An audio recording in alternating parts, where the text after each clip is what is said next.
Pour sortir de mes pensées et être davantage dans l'instant présent, je me suis tournée vers le bondage. Quand je fais quelque chose de nouveau ou de différent, mon cerveau tente de se stabiliser en l'associant à un sentiment ou à une tâche que je comprends déjà. C'est probablement pourquoi, alors qu'un inconnu m'attachait les jambes à un bâton de bambou pendant que j'étais allongée face contre terre dans une pièce sombre. Tout ce à quoi je pouvais penser était cette sensation intense que je ressens aux 37 kilomètres d'un marathon. La libération d'endorphines semble étonnamment similaire. C'est comme si la partie de mon cerveau qui gère la douleur envoyait de petites étincelles, relâchant l'instinct de se crisper. Mon corps animal abandonne le mécanisme de survie. Soudain, tout est flou et détendu. J'ai ressenti cela pour la première fois pendant le travail, lors de l'accouchement de ma fille. J'étais dans mon salon, hurlant pendant la phase de transition, quand une série de petites explosions cérébrales a laissé mon corps avec une sensation de vide total. Plus tard, j'ai supposé que le fait de perdre le contrôle de mon corps avait réveillé le traumatisme d'une agression sexuelle passée et que j'avais dissocié, mais bien plus tard. Lorsque j'ai couru mon premier ultramarathon, j'ai réalisé que ce n'était pas vrai. Mon corps gère la douleur en éteignant mon cerveau. Et pour quelqu'un qui est dans un état constant de réflexion excessive, c'est une sensation miraculeuse. Je ne suis pas quelqu'un qui se sent jamais totalement dans l'instant présent. Je peux reconnaître quand un moment se produit, mais mon cerveau ne cesse de me dire: apprécie ce moment. Je me souviens avoir tenu mon nouveau-né dans mes bras en pensant: plus tard je voudrais revenir ici.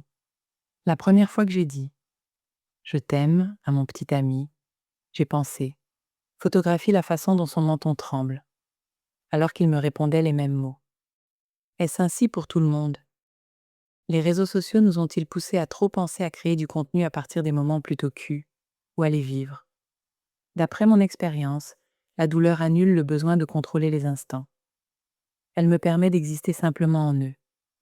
Il m'a fallu un accouchement naturel et 4 ultramarathons pour m'en rendre compte.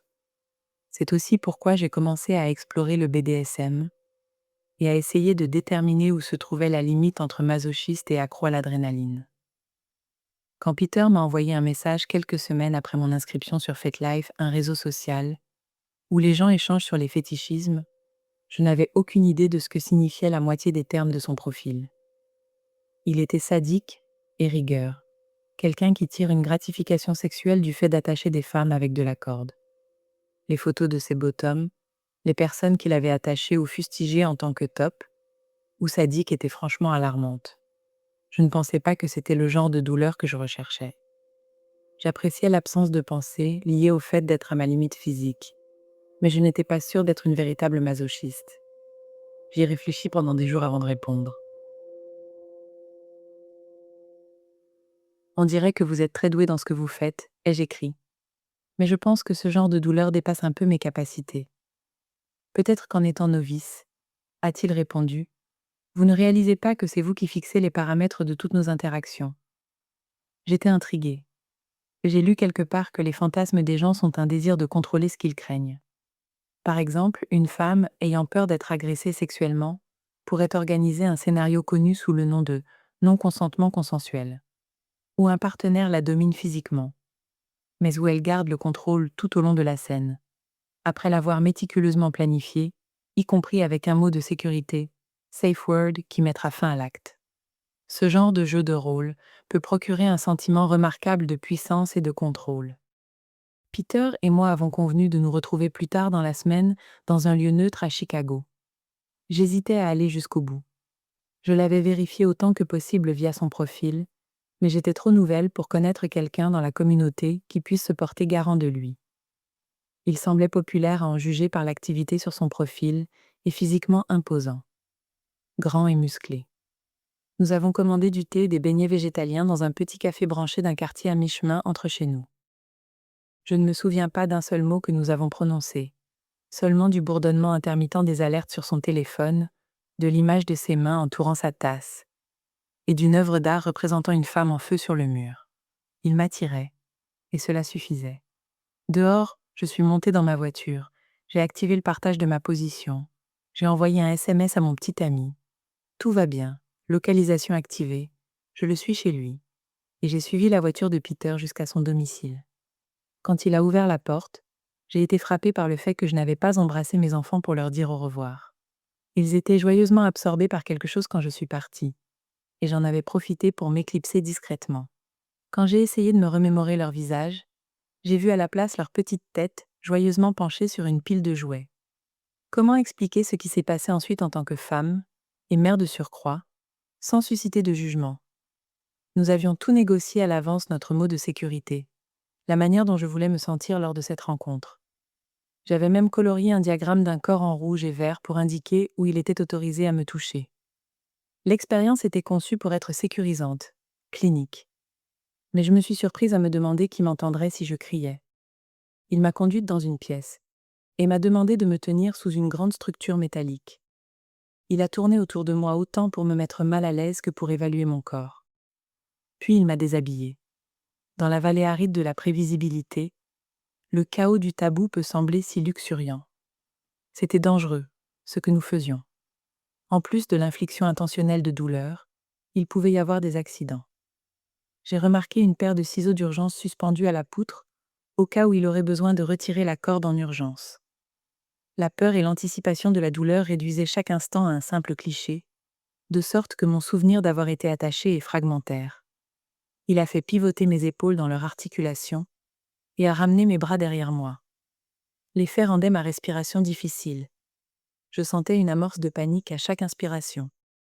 Sentant cela, il s'est tenu devant moi et a guidé mon torse vers le sol. Tandis qu'il m'attachait les jambes, il a commencé à créer des liens de connexion avec un bâton de bambou pour lever mes jambes plus haut que ma tête et augmenter la pression. J'avais imaginé que la corde ressemblerait à une étreinte inconfortablement serrée, mais j'avais tort. La douleur était cuisante dans des vaisseaux sanguins incroyablement comprimés. En tant qu'athlète, j'avais l'habitude de me distancier de l'immédiateté de la douleur pour analyser s'il s'agissait d'une alerte de problème futur ou d'un signe que le problème était là. J'ai senti que je commençais à m'échapper de mon corps et la chute d'endorphine m'a envahi comme une couverture chaude, relâchant la tentation de contrôler ce qui se passait. Il s'est accroupi sur le sol à côté de moi et a placé son visage devant le mien. Notre contact visuel était saisissant jusqu'à ce que je réalise qu'il calait sa respiration sur la mienne, ce qui a tout rendu plus lâche d'un seul coup. C'était la sensation de tomber amoureuse, de courir pendant 22 heures d'affilée, de tendre les mains pour rattraper le nouvel être humain que vous avez créé. C'était le sentiment d'être vivante, mais délicieusement déconnectée de la vie.